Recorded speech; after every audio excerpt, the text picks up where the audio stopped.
You ever have one of those moments where you realize everything you thought would be peaceful just isn't? That was me standing on my own driveway on a warm Saturday morning, coffee in one hand, my daughter's laugh echoing from the porch behind me, and this woman, clipboard in hand, marching toward me like she was about to deliver a subpoena. She didn't introduce herself, didn't ask how we were settling in. She just pointed right at my jacket and said, "That doesn't belong here. You need to take it off." Now, I've been through some wild confrontations in my life. 15 years in the military teaches you how to size up a situation real quick. But I wasn't expecting to be blindsided like that in my own neighborhood by a woman I'd never spoken to. I looked her square in the eye and said, "Excuse me," she huffed like I was the one being rude. "We have standards here," she said. "That kind of clothing sends the wrong message. People won't feel safe. And y'all, I wasn't wearing body armor. Just an old camouflage jacket I've had for years. It's got a couple worn patches and a busted zipper, but it's mine. I wore it in Afghanistan and Iraq, through sandstorms and midnight patrols. I held a friend's hand in this jacket while he bled out. It's not fashion, it's memory. It's grief and survival stitched into fabric. But to her it was threatening. Neighbors started poking their heads out. Some pretended to water their lawns. Others just watched like it was street theater. I took a breath, tried to stay calm, and told her, "Ma'am, this jacket is part of who I am. I wore it while protecting the rights that let you complain about it." She didn't blink, just scribbled something on her clipboard and said, "We'll see what the HOA says." That was the first time I realized Paula, yep, that's her name, wasn't just some nosy neighbor. She was the self-appointed sheriff of the neighborhood, and I had apparently stepped out of line. My wife Lauren knew something was off the second I walked back inside. I didn't even have to say a word. She looked at me, then at the jacket still on my back, and just whispered, "It's started already, hasn't it, see?" We moved to Maple Glen to get away from the noise. After years of moving around base to base, we just wanted a quiet street where our daughter Kayla could ride her bike without having to worry. We picked this cul-de-sac because it looked peaceful. Little did we know it was run like a Cold War regime with Paula as the unelected dictator. At first I thought maybe she'd cool off. Maybe it was just a bad day and she'd let it go. But the next morning she wasn't watering her roses. She was distributing printed complaints, 3 pages long, quoting rules from the HOA handbook like scripture-twisting language to make it sound like I was some kind of threat to public safety.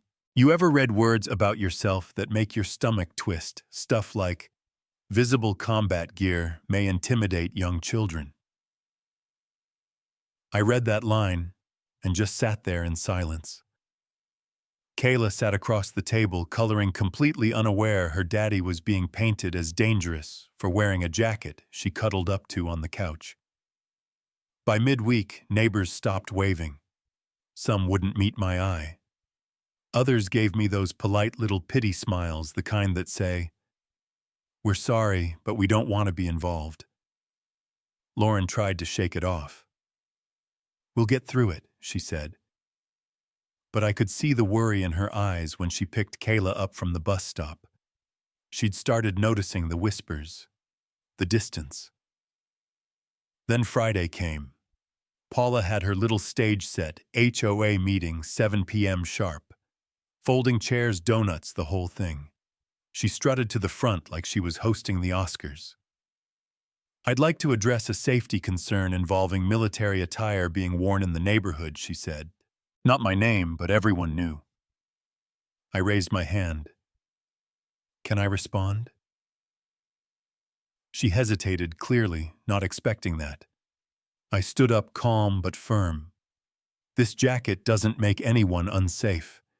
It represents the men and women I served with. Some who didn't come back. You may not like how it looks, but I won't erase my history because someone finds it uncomfortable."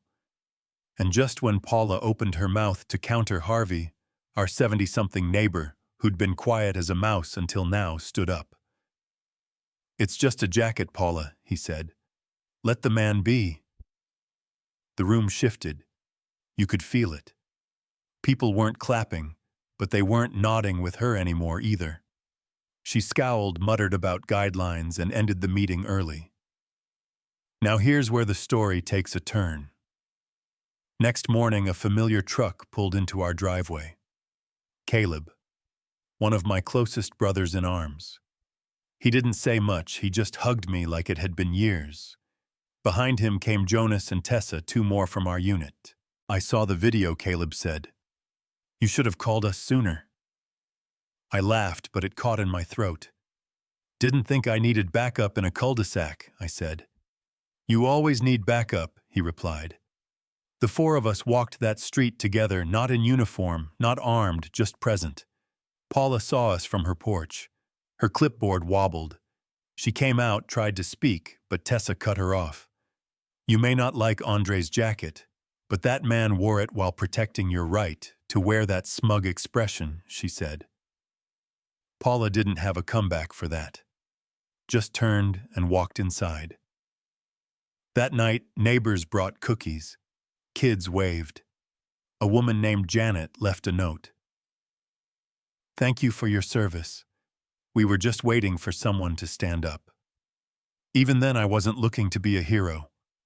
I just didn't want to feel like an outsider in the neighborhood where I paid the same mortgage as everyone else. A week later, Paula tried one last time, called a special board meeting to push a dress code amendment. But this time, she stood alone. Harvey spoke up again. Then Janet. Even Omar, a guy who barely spoke English, stood and said, "He protect country. You respect him." I didn't say much. Just stood there, jacket on hands in my pockets. Sometimes you don't need to shout. You just need to stand. Eventually, Paula stepped down from her HOA position. No speech, no apology, just disappeared behind her shutters. And yesterday, she knocked on my door. "I may have been wrong," she said. "About the jacket. About a lot of things." I didn't say much. Just nodded. "It's not about me," I told her. "It's about everyone who's tired of being silenced." She left quietly. Funny how all of this started with a jacket, but it turned into something bigger about dignity, identity, and standing your ground without raising your voice. Now every time I hang that jacket by the door, I don't just see the battles it's been through. I see the neighborhood it helped change. And maybe, just maybe, I'm not the only one who needed that change. If you've ever had to stand your ground in your own neighborhood, or if you've seen someone judged for how they look, not who they are, drop a comment below.